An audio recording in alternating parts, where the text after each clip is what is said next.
अस्सलामुअलैकुम, मेरा नाम सैयदा दीबा शाह है और आज हम ब्रांचेस ऑफ बायोलॉजी के बारे में पढ़ेंगे वन बाय वन कि बायो की कौन कौन सी ब्रांचेस होती हैं और इसके अंदर किस किस चीज़ की हम जो है स्टडी करते हैं। सबसे पहले मैं आती हूँ मॉर्फोलॉजी पे आती हूँ। मॉर्फोलॉजी में हम एक्सटर्नल कैरेक्टरिस्टिक की जो है हम स्टडी करते हैं, चाहे वो प्लांट हो या चाहे वो एनिमल हो। चाहे वो प्लांट हो चाहे वो एनिमल हो, उनकी एक्सटर्नल कैरेक्टरिस्टिक के बारे में अगर हम स्टडी करेंगे तो उन्हें मॉर्फोलॉजी का नाम दिया जाएगा। और वो एक्सटर्नल कैरेक्टरिस्टिक आइदर कोई सी भी हो सकती है, किसी भी प्लांट की और कोई सी भी एनिमल की। फिर हम आते हैं एनाटॉमी पे आते हैं। एनाटॉमी में हम किसके बारे में स्टडी करते हैं? हम इंटरनल स्ट्रक्चर की स्टडी करते हैं और ऑर्गेन की स्टडी करते हैं, किसी भी ऑर्गेनिज्म की। आइदर वो प्लांट भी हो सकते हैं, एनिमल भी हो सकते हैं, माइक्रो ऑर्गेनिज्म भी हो सकते हैं और कोई सी भी ऑर्गेनिजम्स हो सकते हैं। उनके बारे में स्टडी करना, उनके इंटरनल स्ट्रक्चर के बारे में, मतलब जैसे हार्ट हो गया, हार्ट के बारे में हम स्टडी कर रहे हैं या लंग्स के बारे में कर रहे हैं या फिर हम किडनी के बारे में कर रहे हैं, तो वो सारी चीज़ें हमारे पास किस में आ जाती हैं? एनाटॉमी के अंदर आ जाती हैं। ठीक, फिर हम फर्दर चलते हैं हिस्टोलॉजी के ऊपर। अगर हम हिस्टोलॉजी के ऊपर बात करें तो हिस्टोलॉजी के अंदर हम प्लांट्स के होगा या फिर एनिमल्स के होगा, उनके टिश्यूज़ के बारे में हम स्टडी करते हैं। अच्छा, सिंगल टाइप ऑफ टिश्यूज़ भी होते हैं और कॉम्प्लेक्स टाइप ऑफ टिश्यूज़ भी होते हैं, वो भी मैं आपको जो है आगे बताऊंगी वो कौन से होते हैं, क्या वर्किंग वगैरह कर रहे होते हैं। और आपको पता है टिश्यू क्या होते हैं? जो सेल से मिलके बने, एक या एक से ज़्यादा सेल से मिलके जो बन रहे हैं वो क्या कहलाते हैं? टिश्यूज़ कहलाते हैं। जैसे मैं अभी आपको मैं बताती हूँ। पहले हमारे पास क्या होता है? पहले हमारे पास सेल होता है, फिर बहुत सारे सेल मिलके क्या बना रहे होते हैं? टिश्यू बना रहे होते हैं। और बहुत सारे टिश्यू मिलके हमारे पास क्या बना रहे होते हैं? ऑर्गेन बना रहे होते हैं। और फिर बहुत सारे ऑर्गेन मिलके क्या बना रहे होते हैं? ऑर्गेनिक सिस्टम बना रहे होते हैं। सही, बिल्कुल। इसी तरह जो है टिश्यू जो है इसे बोलते हैं, अगर बहुत सारे ये दो या दो से ज़्यादा सेल मिलके आपस में जो बनाते हैं वो क्या होते हैं? टिश्यू होते हैं। तो स्टडी ऑफ टिश्यूज़, अगर हम जो है टिश्यूज़ के बारे में स्टडी कर रहे हैं, चाहे वो प्लांट के हो चाहे वो एनिमल के हो, वो हमारे पास क्या कहलाता है? हिस्टोलॉजी कहलाता है। क्लियर हो गया? फिर उसके बाद हमारे पास आता है, अच्छा यहाँ पे थोड़ी गलती हो गई, यहाँ पे study of tissues of plant and animal आएगा। सही है, यहाँ पे एनिमल आएगा। अच्छा, फिर उसके बाद हम किसके बारे में पढ़ते हैं? साइटोलॉजी के बारे में पढ़ते हैं। अगर हम साइटो की अगर असल मीनिंग देखें तो इस साइटो की मीन्स होते हैं सेल होते हैं, और लॉजी की जो मीनिंग है वो स्टडी होता है। मतलब हम किसकी स्टडी करते हैं? इसके अंदर सेल की स्टडी कर रहे होते हैं। अब सेल क्या?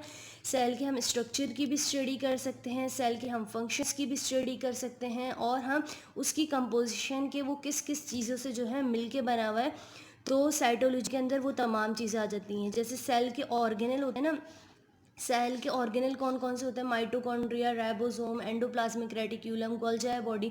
इन तमाम चीज़ों के बारे में स्टडी किसके अंदर आ जाएगी? साइटोलॉजी के अंदर स्टडी आ जाएगी। क्लियर हो गया इतना?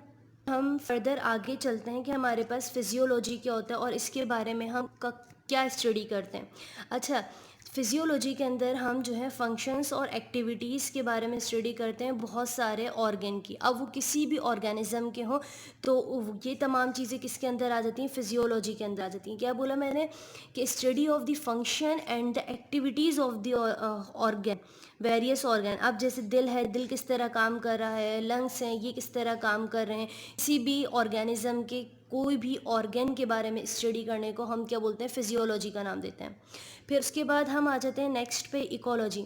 इकोलॉजी के अंदर हम क्या पढ़ते हैं कि लिविंग टू लिविंग इंट्रैक्शन पढ़ रहे होते हैं ऑर्गेनिज्म का, और non living to non living interaction पढ़ रहे होते हैं इकोलॉजी के अंदर। कि अगर लिविंग का, अगर कहाँ पे लिखूँ मैं?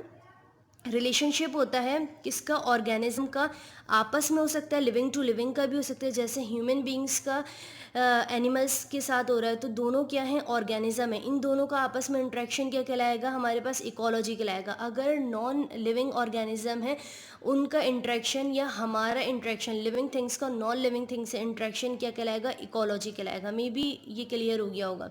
फिर उसके बाद हमारे पास क्या आता है? पैलेंटोलॉजी आता है। पैलेंटोलॉजी के अंदर हम किस चीज़ की स्टडी करते हैं? हम प्लांट्स और एनिमल्स के बारे में तो स्टडी कर रहे होंगे, लेकिन उनके फॉसिल्स की स्टडी कर रहे होंगे जो हमें जो है रॉक वगैरह से मिली या फिर किसी भी जगह से मिली हैं।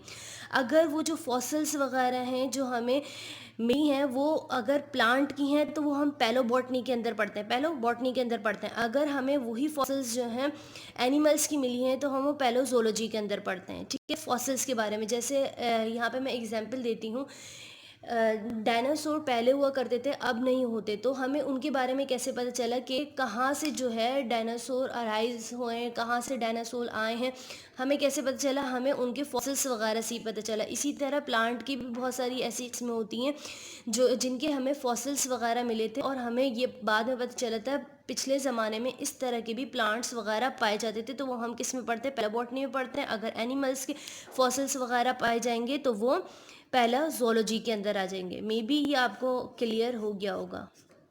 फिर हम आगे बायोलॉजी की फर्दर ब्रांचेस पढ़ते हैं।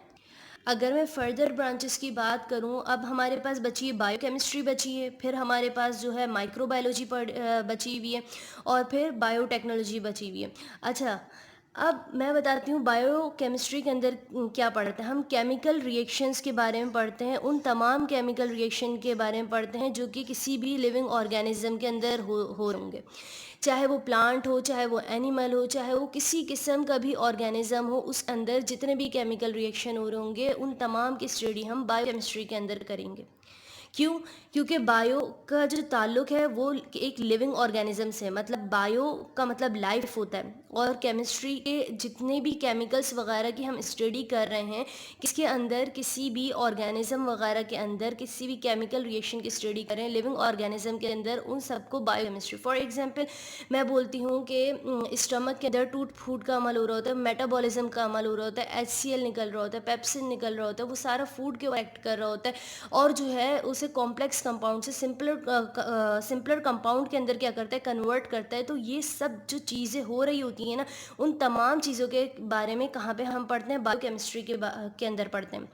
फिर हम, आई होप सो आप लोगों को क्लियर हो गया होगा। अब मैं आगे चलती हूँ कि माइक्रोबायोलॉजी हमारे पास क्या होता है। माइक्रो मीन्स होता है स्मॉल होता है, बायो मीन्स लाइव होता है, लॉजी मतलब स्टडी होता है। ऐसे तमाम ऑर्गेनिज्म जो माइक्रोस्कोप से देखे जा सकें, और ऐसे तमाम माइक्रो ऑर्गेनिज्म जो कि स्मॉल हो, नेकेड आई से ना देखे जा सकें, उन तमाम के बारे में हम स्टडी किसके अंदर करते हैं? माइक्रोबायोलॉजी के अंदर करते हैं। जैसे कि वायरस हो गया, बैक्टीरिया हो गया, और अदर लिविंग ऑर्गेनिज्म हो गए जो कि माइक्रोस्कोपिक है।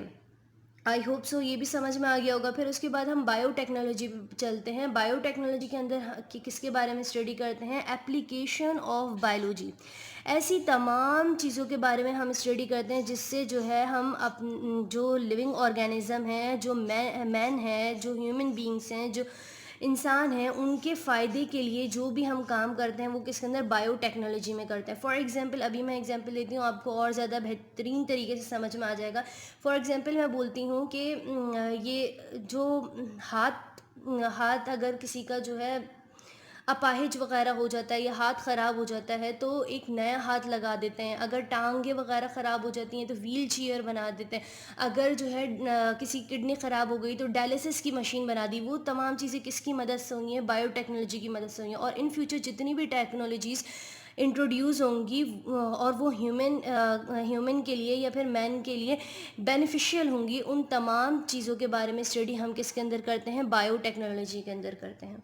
आई होप सो आप लोगों को सबको समझ में आ गया होगा। अगर कोई क्वेश्चन है तो आप पूछ सकते हैं, और मेरे चैनल को लाइक कीजिए, सब्सक्राइब कीजिए, और तब तक के लिए अल्लाह हाफ़िज़, और नेक्स्ट टॉपिक में नेक्स्ट वीडियो के साथ मिलेंगे।